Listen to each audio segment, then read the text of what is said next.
There is a saying that he who knows it feels it the most, right? So I'm surrounded by a lot of people, friends, loved ones who have children with on the spectrum. Every day, autism is in my face.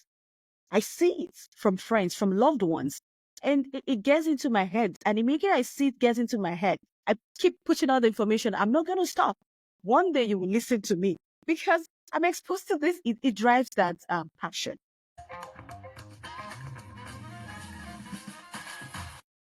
I say it all the time, but for real, for real. Welcome to another great episode of Dre Smiley, The Inner Circle.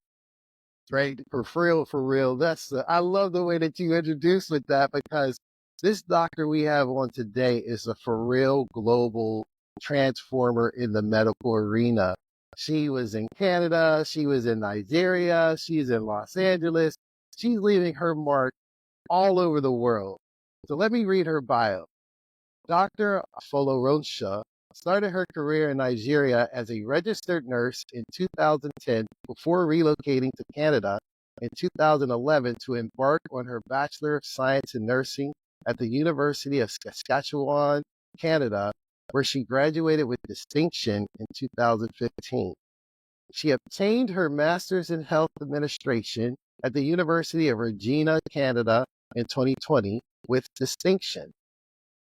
Adiola, wow, that is amazing. So how did you get on the path of medicine and mental health? I grew up to see all this. And I know that it is not an issue. A global health issue is not something that is limited to Africa. That's why it's called a global health issue. So I lived in Nigeria, schooled in Canada, and I also live in the States. And that I could see that it is still the same issue all across wherever you go, irrespective of who you are or your gender. So it's just started from what I see. And as I grow up, it just keep expanding. And it's an area where people just need to pay attention, especially the policymakers, actually. When you look at the mental health aspect, and even maybe we'll tie that into autism, do you find that in the States versus Canada versus, say, Nigeria, the autism rates are the same, or it varies? Yeah, it depending on the angle where you're coming from. When you're coming from the angle of your social determinants of health, which entails your culture, gender, education, income. In North America, for instance, you would find that it is 1 in 45, thereabouts, and the gap keeps it's kind of like becoming more. And in North America, boys are 4 times at risk of having that, right? But when you go back to Nigeria or in sub-Saharan Africa or in any African country, you will find out that the disparities are more, to start with, autism does not respect anybody. It doesn't respect age. It doesn't respect sex. It doesn't respect your social status, right?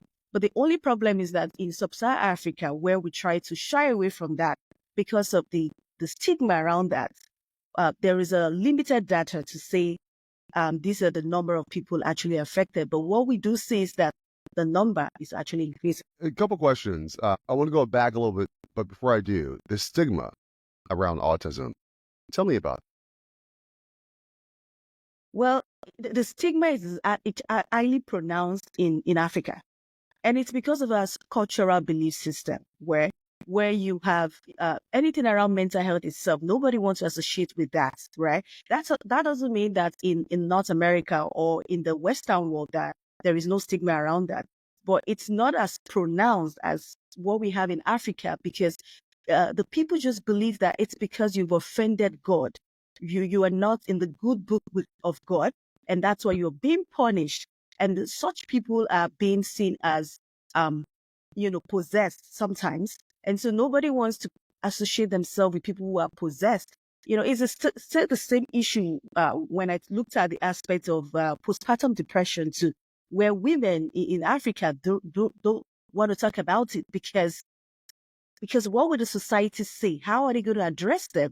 And so people rather just keep quiet about it, and instead of looking for or going fordering for more intervention. So stigma is one of the big things why people are not accessing the care that they're supposed to at the early phase. Dr. Fuller-Ronsha, what comes to mind as you share that is how challenging it must be for you and others in the healthcare industry to help provide care, right? Because there's this stigma, they're ashamed. I think back about, you know, decades and decades ago, mental health and how there still is a bit of stigma around it, but decades and decades ago, there was a huge sense of, you won't ruin our family name. We have to hide you.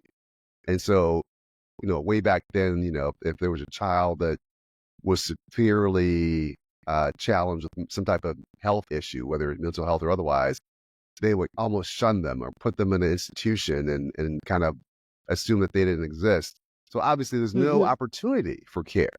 And it sounds like that's kind of what you're facing here in some sense. So I'm glad you shared that. So let's back up now. Let's back up a bit.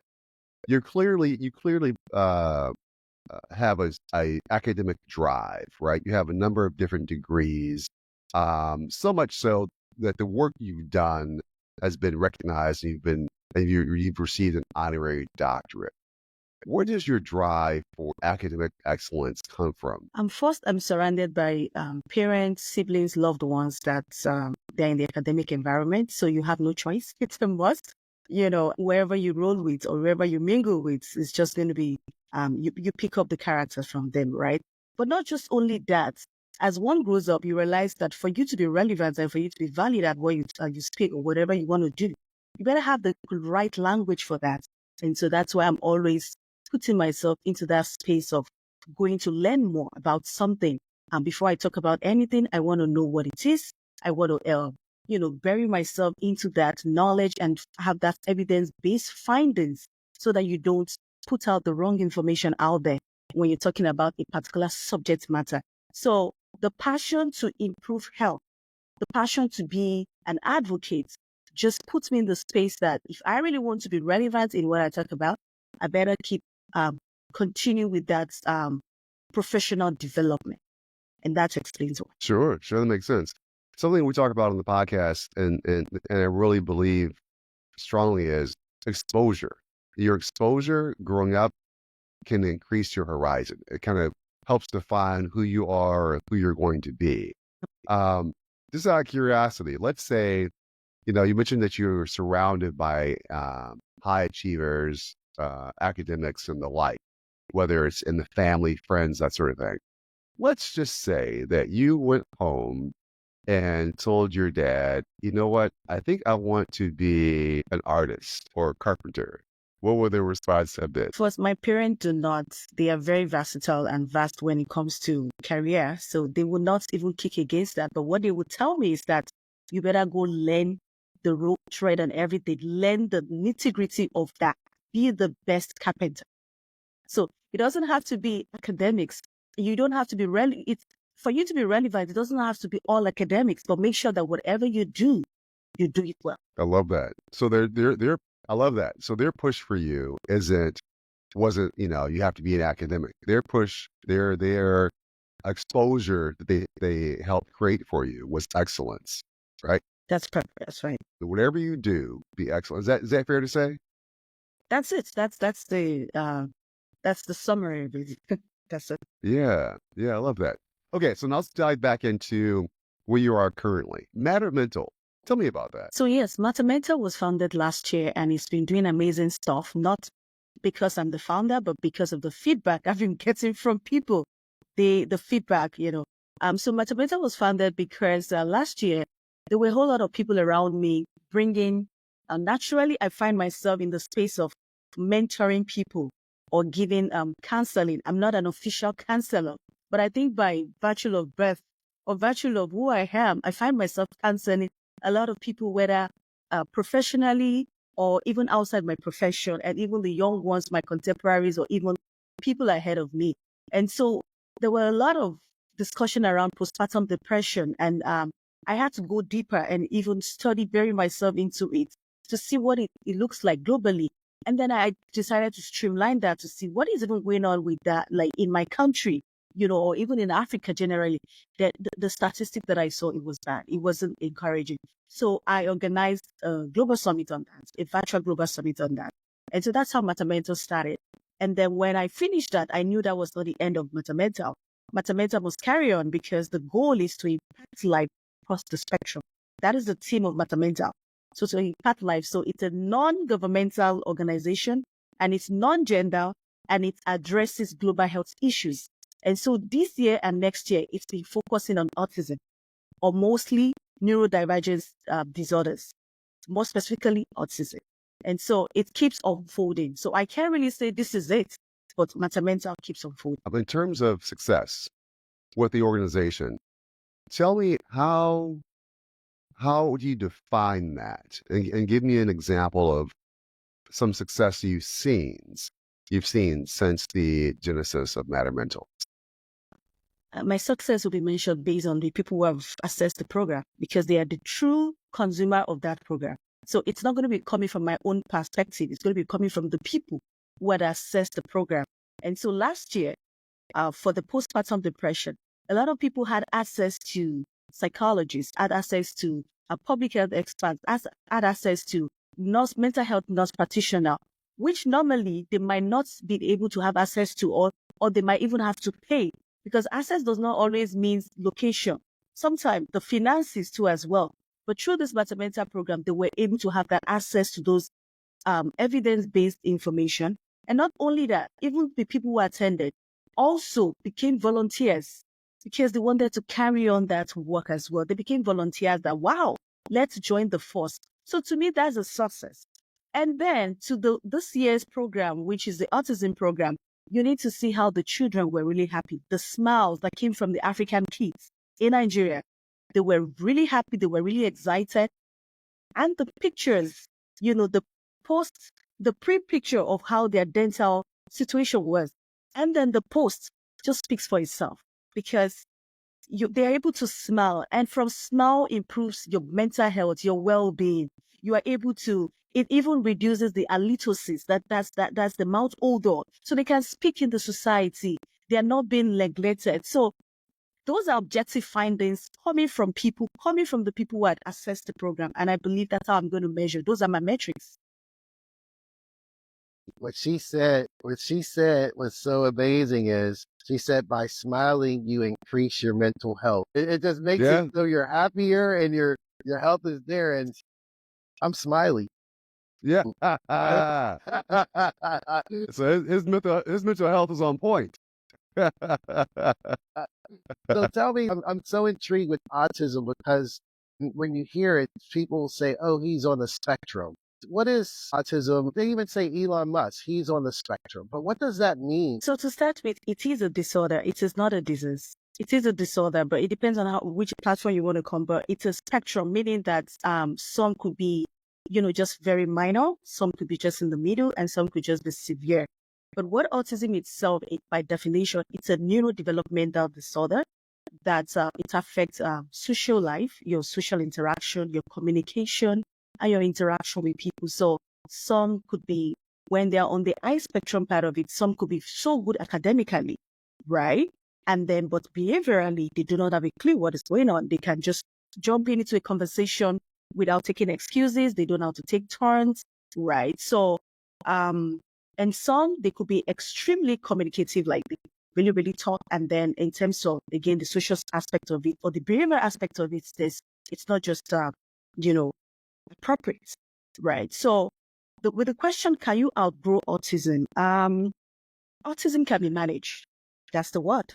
It's not a disease that where I take a medication or you do a blood test and begin to say, I saw autism, or like a bacteria that you see in the blood. No. It's not. It is a neurodevelopmental disorder, and it has different etiologies or different causes, right? It has been some school of thought that said it is environmental, it could be genetics, and most times when it's environmental, there's so many things attached to it, maybe exposure to chemical, so many other factors like that. So can you outgrow autism? It remains in the gray area, because just because it's not a disease that there is no medication for it. But what can be done is to be managed so that such person has a good quality of life. That is the goal. The goal is not to take it away. The goal is to manage it such that the person can have that optimum life and also be able to function, whether in their career, academics, or even in communication and even in the society. So when people come from the aspect of the strength base of autism and not the deficient base of autism, then that person begins to live that quality life that's that they're entitled to. So is there an exam? You said it's not a blood test. Is it a brain scan you take and say, let's say I have 5 kids and one is different than the other 4. And I'm thinking, well, maybe he has autism, but I don't know. Yeah, so it depends before, and that comes from the screening, before you can confirm a diagnosis, you must have done your screening properly. And when it comes to screening, there is the subjective part of the screening where we use the word symptoms. So symptoms is the subjective part of it, where what the person sees and other people cannot see. So, and then there is the sign, which is the objective part of it, where the expert can see, but most likely the person who is having that condition might not be able to see. So it's a mixture of objective findings and subjective findings. And part of the objective findings is where you run the test, to see, you might want to run a brain scan. You might want to run giving out different screening tools out there, right? For instance, there is the ASO part of it too, ASOD. That's what they mostly use for the adults. There are different schools actually, screening tools actually that could be used for that. And so it is so hard to say this is it's I don't want to use it's kind of like a trial by error, but once we begin to see the signs and symptoms matching, right, it's kind of pointing towards a particular diagnosis, right? So sometimes when they run the brain of somebody who has autism and the brain of somebody who is on the neurotypical portion of it, they believe that a particular portion of the brain is being pronounced than the other. And they also see in terms of the connections of the neurons as well. I mean, when we go into the neurology part of it, the connections of the neurons and the nerves, they see that when it comes to the people on the spectrum, there's too much, like sometimes it's just too much connected, right? It's not properly organized, right? Or so it depends on the school of thought on how the expert interprets the whole thing. But once you begin to see the signs and symptoms based on the scientific tools available, then you can begin to say, this is it, and find the intervention for that. Makes sense. Question for you. One key to getting change, right, is policy. You mentioned that earlier. Talk to me about how you're getting this information to the policymakers so that they have a clear understanding of what changes need to be made so that these individuals can worldwide receive the care that's needed. Yes. So when it comes to anything, you want to change anything or you want to change a particular subject or a particular issue, the first thing is to create the awareness of that particular thing, right? So what I've been doing as an advocate, I've been putting out evidence-based information out there to create more awareness. And when I create that awareness, I also tell the people in the society to join force with me because I cannot do it alone. I'm not the professor of autism, right? So there is the collective effort. There is the collaborative effort. So by the time, because there is power in teamwork, right? There's power in collaboration. So I throw that information out there and ask people to share, repost, and everything with the hope that it gets to the right people, which is the policymakers, the stakeholders, the people who make decisions in the society, right?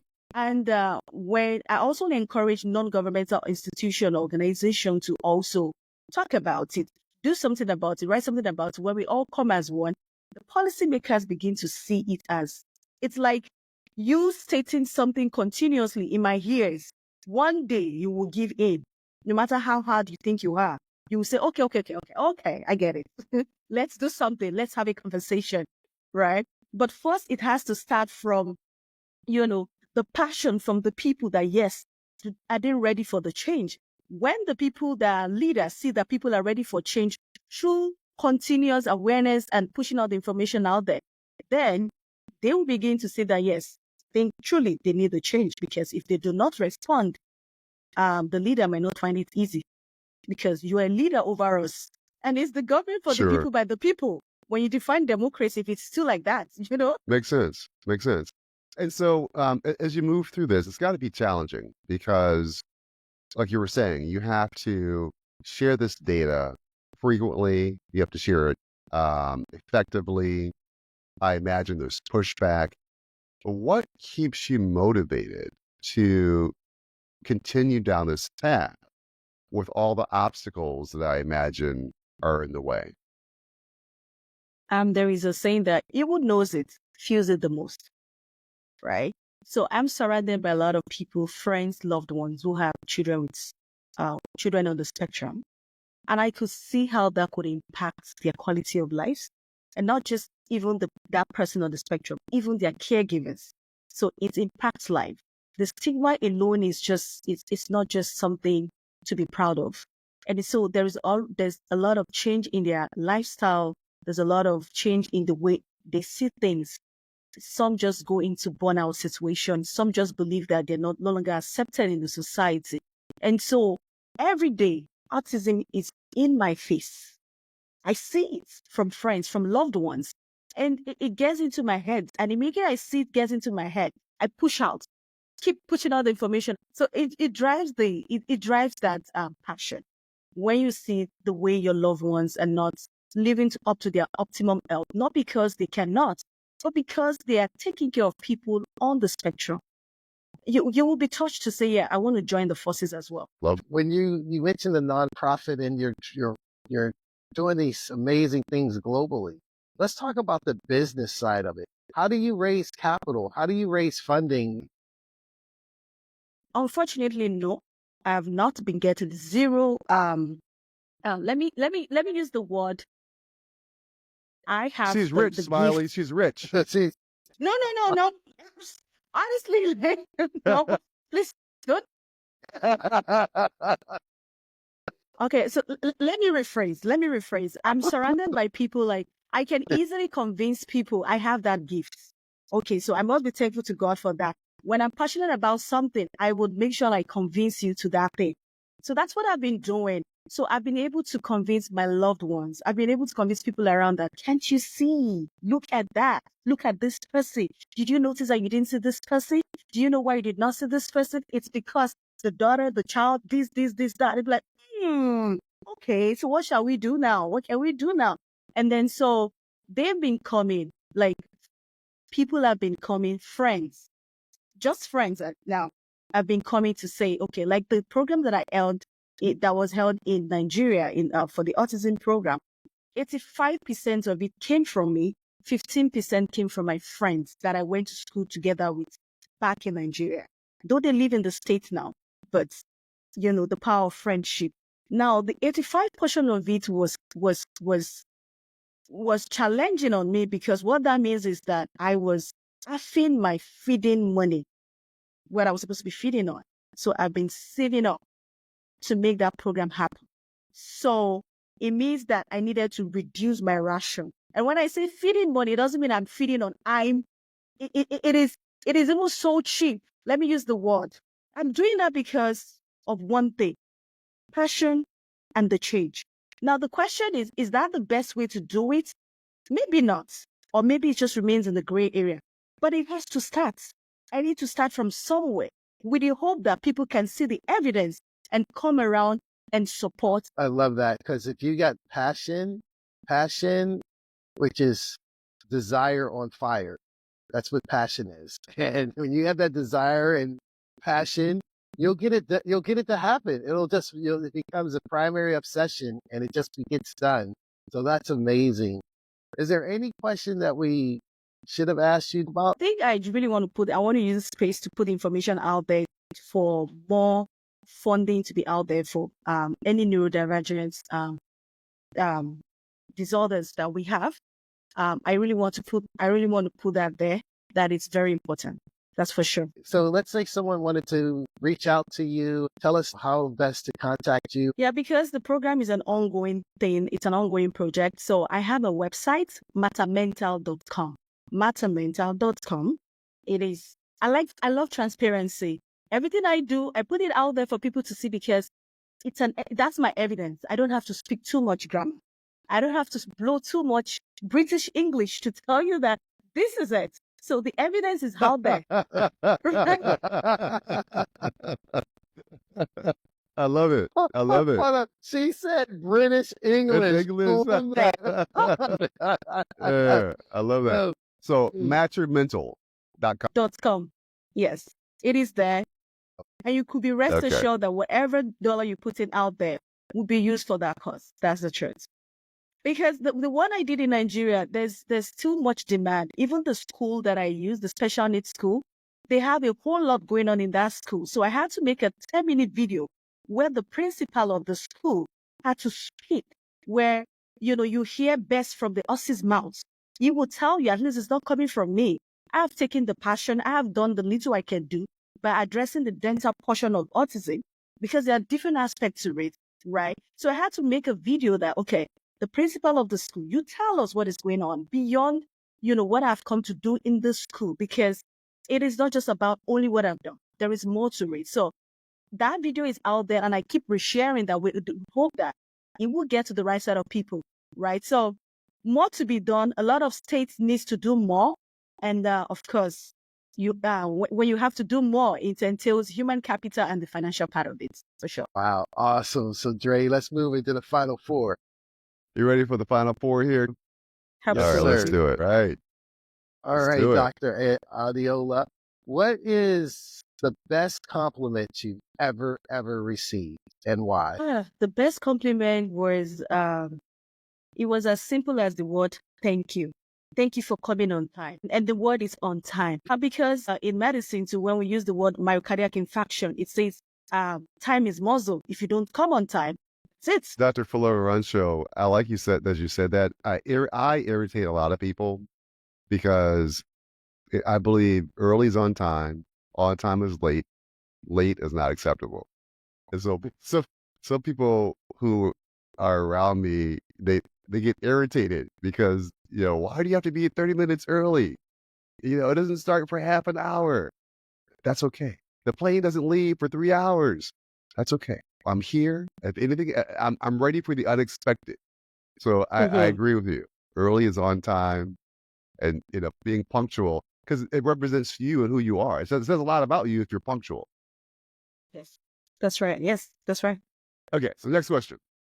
What's something that you wish you were better at? I wish I could speak multiple languages, because I really want to reach out to so many people on a global health issue. And I need language, the power of language, to reach out to those people. So I wish I could speak all the language in the world. How many languages do you speak now? 2.5. So, That's 1.5 more than most Americans, because we barely speak English. So awesome. Here's a third final four for you. Alive or dead, who would you want to spend 24 hours with, and why? I want to spend my 24 hours with people that know that vulnerable population. Yes. The reason is because we become vulnerable sometimes not because of what we did. It's just sometimes it's natural. So why would people suffer for the rest of their life for something that happened to them naturally? So I want to be there, even if I can't touch every aspect of it, but at least one aspect will begin to make the difference. And that's it. I don't want people to suffer forever for something they did not create. So the vulnerable population. Dr. Rancho, who is one person that you would like to trade places with for 24 hours? I hope she can hear this. Michelle Obama. Yes. Right. I hope this information can get to her, Michelle Obama. Not because of her status, but because of what she has been through and how she made a good ending out of it, and what she's doing with it. She's giving message of hope.